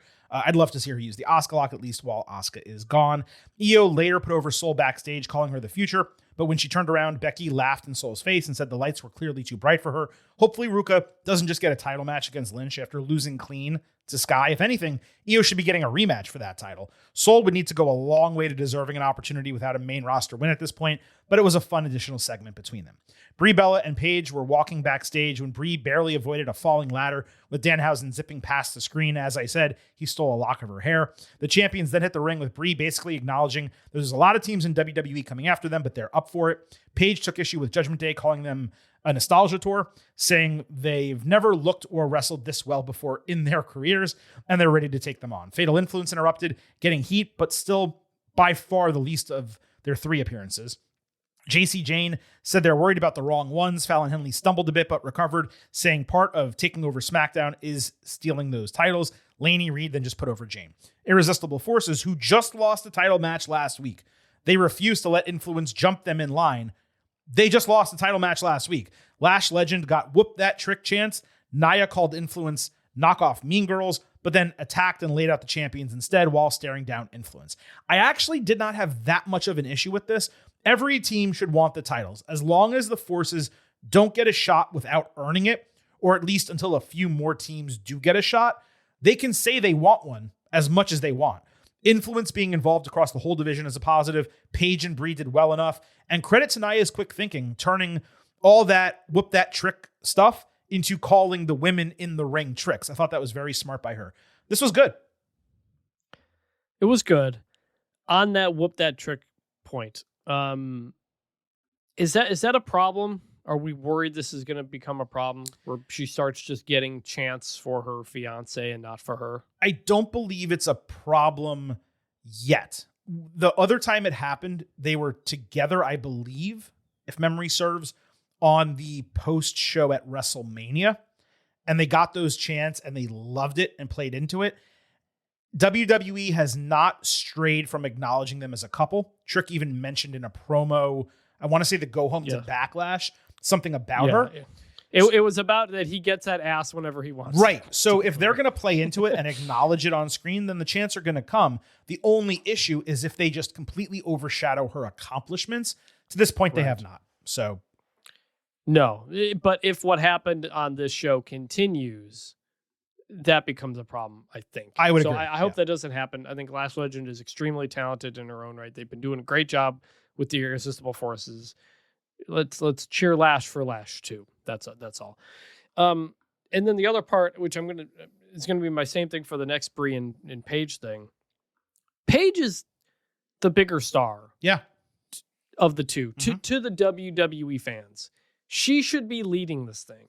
Brie leading this thing feels weird. It's awkward. She was always number 2 to Nikki, and she doesn't have nearly the accomplishments of Nikki. Paige is way more accomplished than Brie and much, much better on the mic.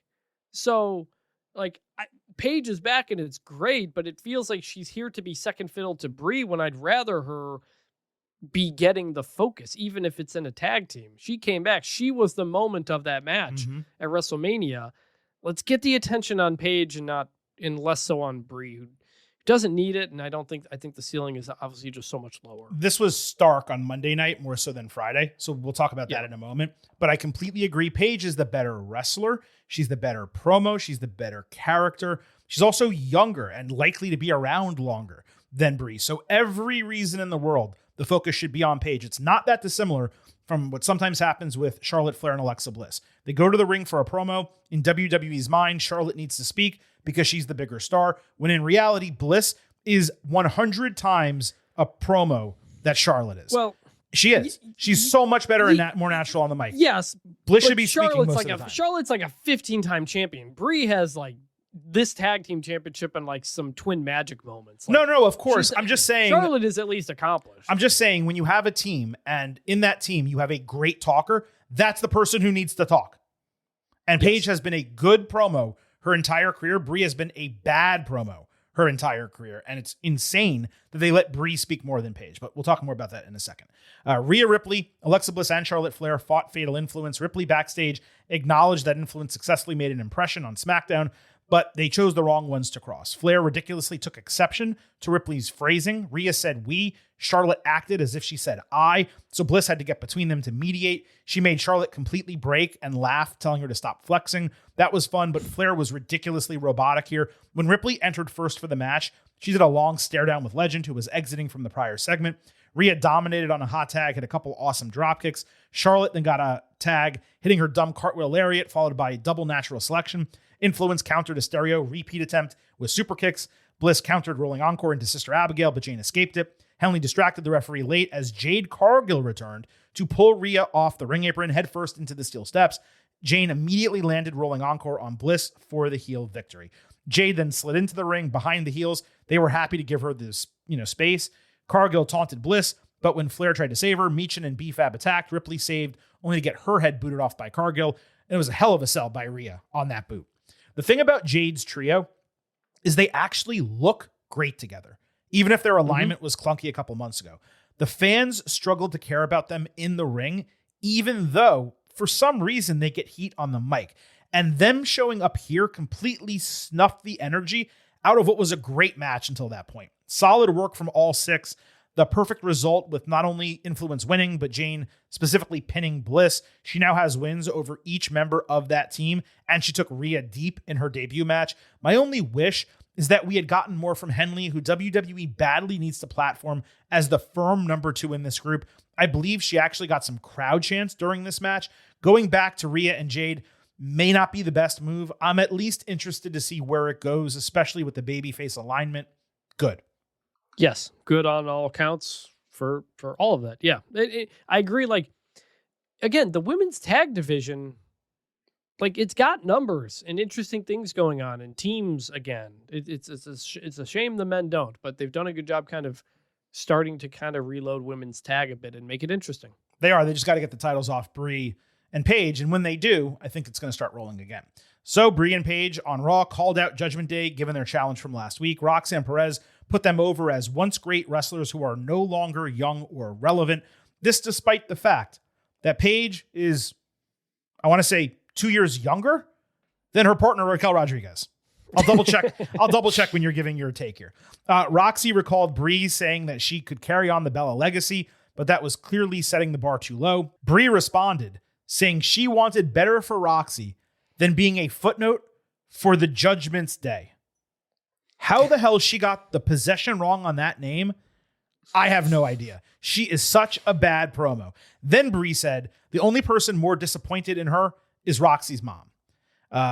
Raquel Rodriguez saved it a bit, shooting at Paige as someone who gets a million chances and is only there until her next big scandal. She called them washed up has-beens who don't deserve the titles. A brawl obviously ensued, but just as the champions got on top, Liv Morgan attacked from behind to give her girls the numbers advantage. Perez took out Bella with the Satomura bicycle knee, and they combined for a Russian leg sweep boot on Paige, holding the titles up together. Judgment Day also got a commercial break promo later in the show. The crowd was extremely mild at the end of the segment, but it did respond to some of the earlier individual lines.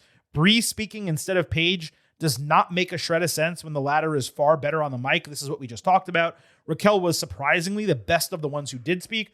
I liked this in general. It's what the Vision Profit segment should have been from a content standpoint. There was actually meat on the bone here, but it could have been better. Like good. Yeah, it was good. And you are right, by the way. Raquel 35, Paige 33. So Paige is younger. She's 2 years younger than her. Yeah, but she's also been wrestling for like literally 20 years. Sure, so of course. But yeah, like Raquel's kind of comments about Paige scandals was like, ooh, like it's one of those lines that you like kind of grabs your attention, for things that have gone on in the past, some of which Paige's fault, some of which very much not, to be clear about that. Brie here, along with not being good on the mic, she came across like a heel. Mm-hmm. I don't know what the line about mom is, unless there's something I'm missing. Does Roxanne have a thing with her mom? I don't know. No, she's just saying your mom's the only person more disappointed in you than I am. Yeah, like we like 5-year-olds here? I was like, what insult is this? But because she's a heel, she's a bad person. She's disappointed in what she's become. I didn't hate that. That was fine. Your mom is disappointed in you is the most random ass wrestling insult I can imagine if a mom is not part of the story at all. No, so, okay, anyway. hold on. The context was Roxy said, hey, I met you when I was little. You guys told me I could be the next Bella. You set the bar too low. Brie said, yeah, I'm disappointed in you because you're aligned with Liv Morgan. And the only person probably more disappointed than me is your actual mother. I don't know. I thought it made sense. It's making my brain hurt. But overall, still like this. Give me a lot more Paige. Give me a lot less Brie. And also an acknowledgement for Roxanne and what she was wearing. The reigning Hey Now champion, by the way. Yes. I'd be trying to get it in as much as possible, too. Jesus, I've never heard that one before. It's context.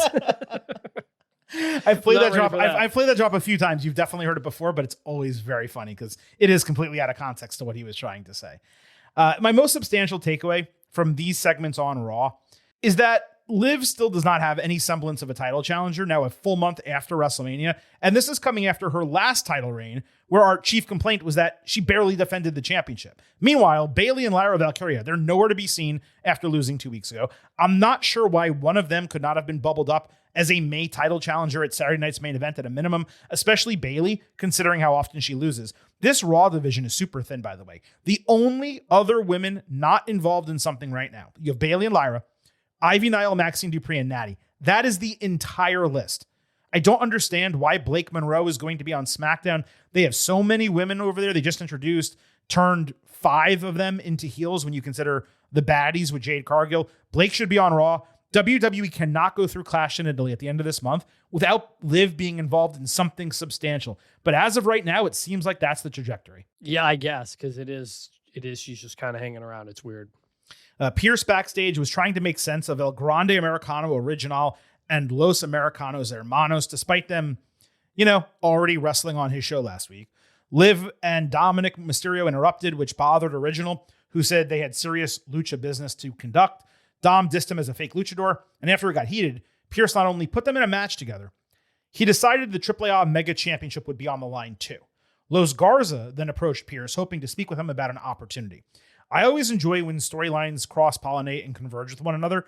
The Dom Original match, it made sense from the standpoint of them being on opposite sides, except it's flipped from their AAA positioning. The title being on the line, that felt entirely unnecessary, though Original has won 3 of his last 4 matches on Raw. The main problem is that it's not a WWE title and shouldn't be defended here without reasoning for it happening on the show. That made me wonder, are they going to change this title to enhance the Mascara contra Mascara match by putting the Mega Championship on the line for no reason? My hope was that would not happen, as Dom should not be losing the AAA title in the United States unless they were going to make him a world champion in WWE and need to get the title off of him. This part of the segment, I'm giving it an overall good, but I wanted to provide all of that context. Also, does he have the power to determine that being a title match? Like, who does that fall to? It's a fantastic question. I don't know. He shouldn't. Although part of the storyline right now over down there is there's no general manager, so maybe he does, de facto. Maybe. I don't know. But yes, I also agree mask versus mask should not have a title. If anything, it distracts from the mask versus mask is a higher stipulation than a world championship, honestly. So. And by the way, seeing Los Garza on Raw in this moment, I was like, man, they really are killing off the SmackDown tag team division in its entirety. Like, they moved the other one of 3 remaining teams over to Raw. That's what I thought at the end of this segment. Now, here is my major issue with what we got on Monday night. This was my biggest problem on the entire show. WWE somehow had a video breakdown ready on the AAA Mega Championship, which is plausible that, okay, they had something prepackaged and in the can, except it included a pre-taped voiceover from Corey Graves referencing the scheduled match on Raw, despite the title bout not being made any more than 30 minutes earlier live on the show. Just a bit later, Dominic voiced a taped promo package about being AAA Mega Champion for 8 months, saying he's already surpassed his father and that Original would never be a real luchador or get his hands on the title. Original similarly got a tape promo package, though he didn't say much of anything. Now, there's no grade here, but if there was, it would be bad or ugly. It's great that WWE showcased something it was largely introducing for the first time with a detailed explanatory package that was not rushed. And they promoted the hell out of this match. Again, 4 different segments promoting the match on the show, which again was announced live earlier in the program. However, this was another set of ridiculous misses by production. The first video should have ended without the voiceover, and it should have just moved to Graves on commentary saying, and that is the title that's going to be on the line later. The other promo should have been cut live. It made no sense to have these videos on the ready when the match was booked on TV randomly live during the show. There are obvious, unacceptable gaps that should not be made by a company this large with a deep creative and production team, and we saw them in this moment. WWE, they need a showrunner because stuff like this should not be happening. The easiest way to fix all of this was in that earlier segment to have a bottom third graphic that said, earlier Monday. Because if they did, and the original confrontation happened at 5 p.m., that would have given them enough time to create all of those segments. That alone would have solved these issues. It would have been plausible to make those videos. Instead, this completely lacked logic. I love that this is one of the things you absolutely hate more than anything else in wrestling. You say this about AEW all the time. I agree with you. It isn't logical. I also don't care that much, but your points are all valid. I'll say that. I mean, yeah, you cannot care, and I guess I can accept that, but you cannot say, and you said they're valid. There's no argument I will accept for those points not being valid. I just want to make that clear. Yes. We have the AAA Mega Championship Mysterio against Original. As we get into this match, let me also note another major logic issue, which is that El Grande won Rey de Reyes and the number one contendership that goes with it, yet Original got this title match before him. That is ridiculous. Also, Finn Balor attacked JD McDonough backstage, running him into and over a road case. That way, Dom had no one getting his back ringside. Finn was very funny here. Dom not even checking on his guy was quite telling. Mysterio somehow launched Original with a monkey flip from the ring apron into the top of the ring post. An excellent spot and sell job. Tremendous work from these guys during the break. Unfortunately, most fans did not see that. Original landed a Dragon Suplex Bridge before Los Americanos and El Grande ran out to the ring. The latter landed a cheap shot, giving Dom an opening for a Tornado DDT. Hermanos ran down to thwart Los Americanos as Original was preparing for an ankle lock, but luckily, El Grande grabbed at his mask between the ropes, allowing Dom to hit a 619 and a frog splash to retain his title. Switching the strap here would have been dreadful booking, considering, as I just said, Mascara contra Mascara is far bigger than any championship, and adding a title to that match would not have enhanced anything. It also would have interfered in the Rey de Reyes booking. However, this was still an absolute mess, even though they got the booking right. The heel-face positioning does not align at all with what's happening in Mexico, and it doesn't make any sense why that's the case. And for a match that was seriously built up throughout Raw, the audience barely got to enjoy it. It ended real shortly after the break. I'll say light good. It avoided serious pitfalls, and they ultimately made the right decision with the booking. But man, this was a frustrating part of a frustrating Raw from a logic standpoint. Yeah, like light good. As someone who isn't following the week to week of AAA, as are, I assume, most WWE fans, I'm like sort of into this, but mostly not. Everything you describe about what's happening in AAA sounds more interesting. And I don't think they're just doing a good job of making me want to watch this on AAA, because what they're doing on Raw isn't very good or consistent. It's the lack of consistency that is by far the biggest issue here. No question about it. Did you give it a grade? I forgot. Light good. It was fine, but it wasn't bad, but I just didn't really care. Femi introduced his open challenge, but Pierce informed him that it had to be canceled for one night because no one backstage stepped up and took the opportunity. So Femi jumped out of the ring, stormed past him through gorilla position, saying everyone there was a coward. He took Angel, threw him into Berto, carried and dragged them both to the ring in their street clothes, demanding the referee ring the bell for a handicap match. He immediately flattened both of them with a series of running uppercuts. Berto ducked as Oba did the toss slam on Angel, but he ultimately took the same, plus fall from grace, for the win in like 52 seconds. Good as a segment from an entertainment standpoint. Oba looked motivated and incredibly dominant. It was also unique that no one was man enough to answer the challenge, which is precisely how the locker room should be operating, considering he retired Brock Lesnar in 5 minutes. But there was also some protection from Los Garza, who did not plan for the match, got attacked backstage, never had a chance to establish their footing in the ring at the bell. That said, this was extremely frustrating, considering just an hour earlier, they were basically getting moved over to Raw. That's a terrible way to introduce a new team to a show, by having them get squashed in seconds 1-on-2 in a handicap match, even if they weren't prepared, they were wearing street clothes, and so on and so forth. Is this the lowest moment in WWE tag team history? This right here, what happened? It is shockingly not. Like, I think back to that WrestleMania 34 we were at where Braun Strowman beats the Bar with a child. Like, that's certainly up there. But to have somebody like... To have somebody go backstage, drag out a tag team, and then just beat them up was just like, Jesus Christ, guys. Like, this was bad, but not solely because of the booking, not because of Obafemi or whatever. Like, and frankly, like, it's weird to even acknowledge nobody wants to do this open challenge after what? One person took it up? Is Otis like the bravest guy on the roster and everybody else is a coward? Like, I do think he is the bravest guy on the roster. Yeah. So if this is suddenly the end of this open challenge too, I'm going to be annoyed that we even did this in the first place. Like, it feels like they don't know what to do with Obafemi right now because they had him beat Brock Lesnar at WrestleMania and they might have him fight Roman Reigns at SummerSlam. And until then, I don't know. Bunch of squash matches. Like, a little worried. He's over as hell, and he's not going to go down. But I hope you have some plans for him for the next couple of months. I don't have many concerns. My guess is like, hey, he already beat Rusev. He In a squash that should not have been a squash. That should not have been a squash. That was the start. Like, they built that up over a couple of weeks, and we loved it. And then they gave us a 3-minute match, and I couldn't believe it. Yeah, he already beat Otis, and he did this and this and this. The roster is too thin. There's not people that can just come out and challenge him. Really, I mean, the answer, and they can't do it because the guy just got called up from NXT. The answer is to start using some people in NXT. Keanu Carver's down there, and there's a lot of dudes that you could bring up and challenge him in this way, but they're just not going to do it because, again, he either has already fought them or it doesn't make any sense. It doesn't help anyone for them to do it. So, yeah, they're in a weird, like, holding position with him right now. And I don't know. I'm not going to fully judge the concept of the open challenge until next week because last week's was great with Otis. So yeah, it was. They have one great one, another one that was entertaining yet frustrating.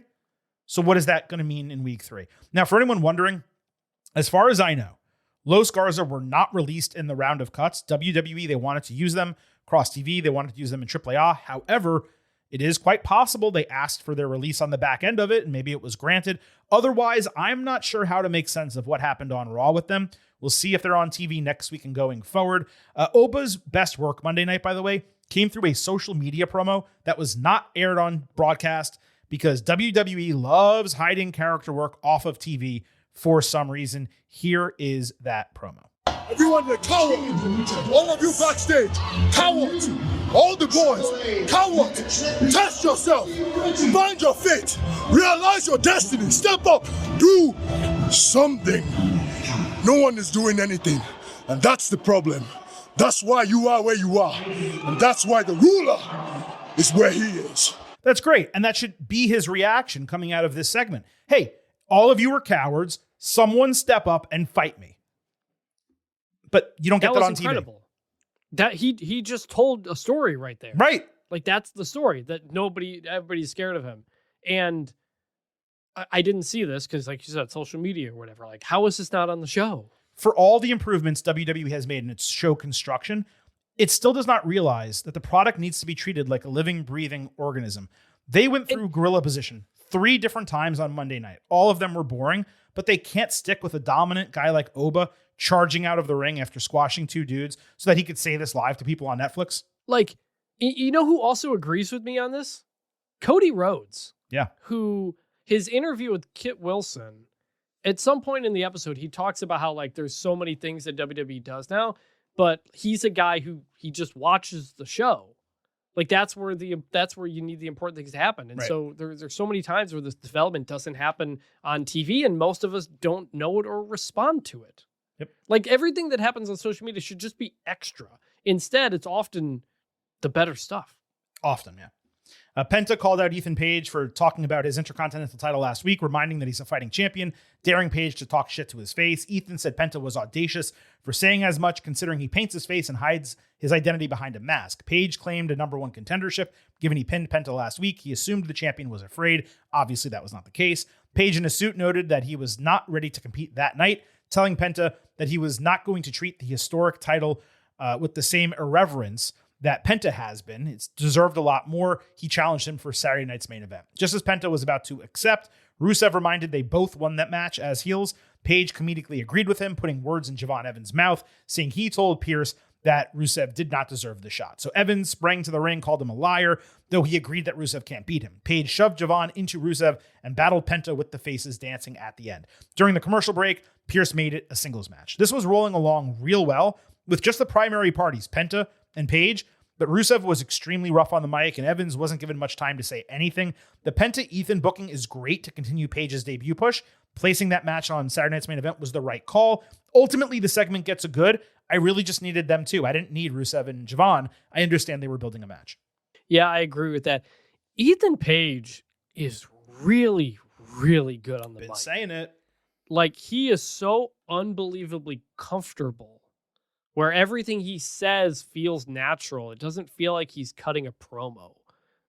He's just so comfortable in that position. Like, that was my big takeaway. It was like, man, he's just like delivering a captivating conversation here. Mm-hmm. And as the heel, to hype up the value and the importance of the Intercontinental Championship. Every single megastar has won that title. Not necessarily true, but for the most part. Then he said, I'm going to be the next megastar. I was waiting for LA Knight's music to hit, as the megastar, but I thought he did a great job here. The other stuff set up the match. This was ultimately good. By the way, talking about people missing in action, Carmelo Hayes, Ilya Dragunov, LA Knight. Evans fought Rusev. Javon caught him with 2 running knees or kicks, I forget which, before and after the bell. After the break, he landed Whisper in the Wind and a seated springboard hurricanrana. Unfortunately, at least 50 to 60% of the match took place during a pair of commercial breaks. Netflix badly needs picture-in-picture for the American audience because this was absolutely ridiculous how much of this match I know people missed. Rusev thwarted OG Cutter with a Uranagi, hit Machka kick. Javon avoided the accolade stomp, answering with Red Dot, a tope splash, and OG Cutter for a delayed 3 count. I did not expect the squeaky clean finish here. Credit to Rusev for putting Evans over and selling immense frustration with his inability to put Javon away. The only issue was not something I experienced watching on VPN. I wanted all of you to see more of the match. Evans is being booked well so far. I actually think he could take some more losses, but I'm okay with him winning. This was good. That was my thought. Was like, man, Rusev is just like, he got it last week, but he's taking so many losses when he is such a valuable guy to take down that he should get some more wins. Why couldn't Rusev win this? Have them go back and forth. I don't know if Javon Evans has like straight up lost a singles match. What about doing like a Rusev Otis match? That way he looks strong again, right? Like, yeah, it's so weird.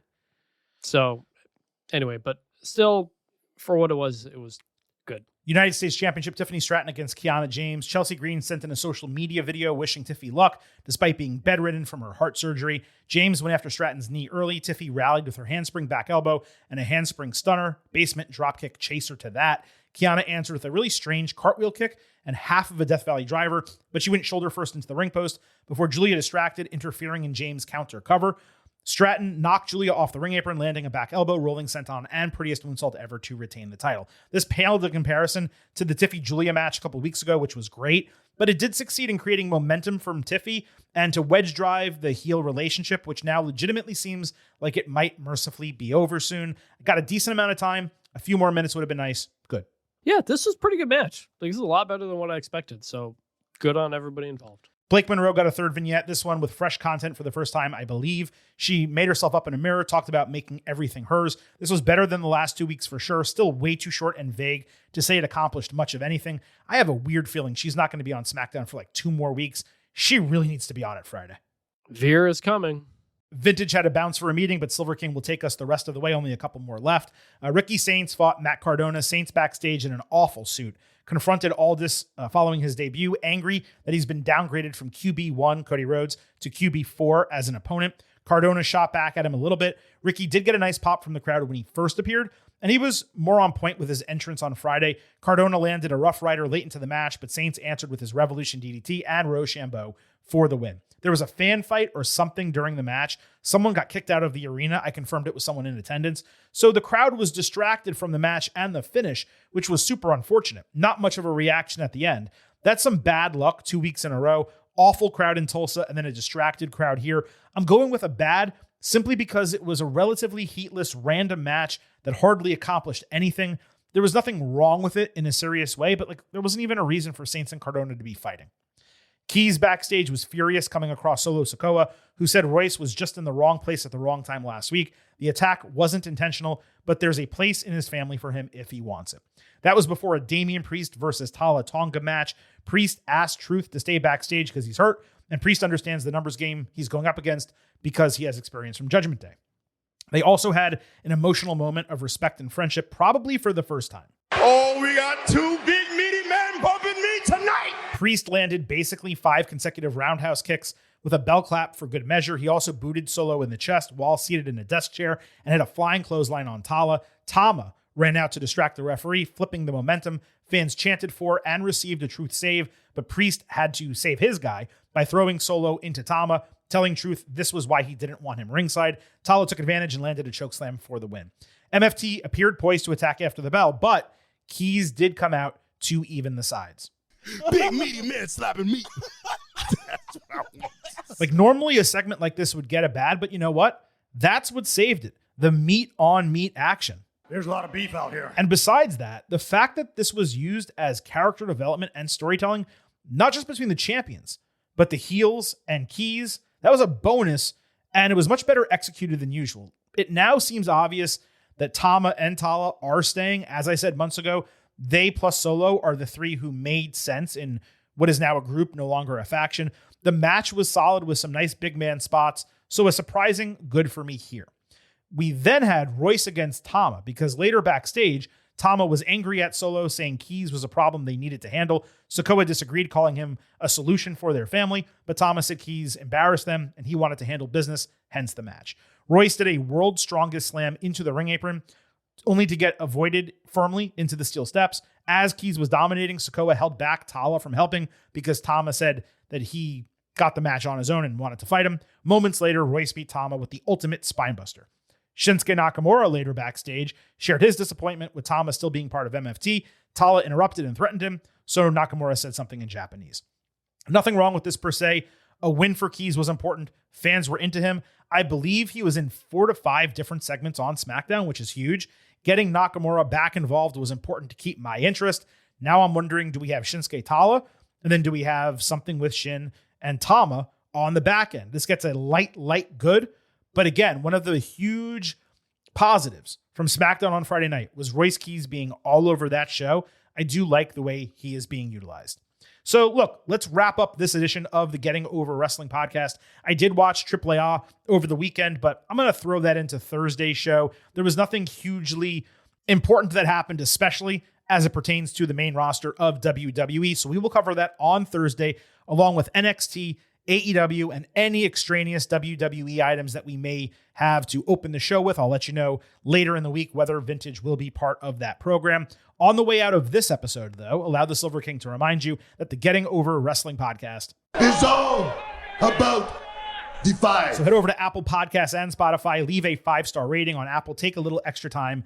Leave a 5-star written review. If you do, we will read it live right here on the show. Don't forget to follow us on social media at Getting Overcast on Twitter and Blue Sky. You get episode drops, news, analysis, highlights on YouTube. You can listen to the show. You can watch full-length video interviews, and across the board, you can find the link in our profile, additional links to Slack, WWE Shop, and the way you can subscribe to the Getting Over Wrestling podcast. So be sure to follow us on social media at Getting Overcast. And lastly, please remember, I happen to love the number 5. Hope you do as well. $5 a month, $50 for the entire year. You can become an official Getting Over head. Just visit buymeacoffee.com/gettingover. Sign up. You will get bonus audio, the fastest 5 minutes in professional wrestling, instant reactions to every major show, and exclusive news analysis posts every week. Please support us financially as we continue to support you with additional content and performance-enhancing audio. Visit buymeacoffee.com/gettingover. All right, that wraps up this edition of the Getting Over Wrestling podcast. For Vintage Chris Vanini, this is the Silver King Adam Silverstein signing off and leaving you with just 3 final words. Bye for now.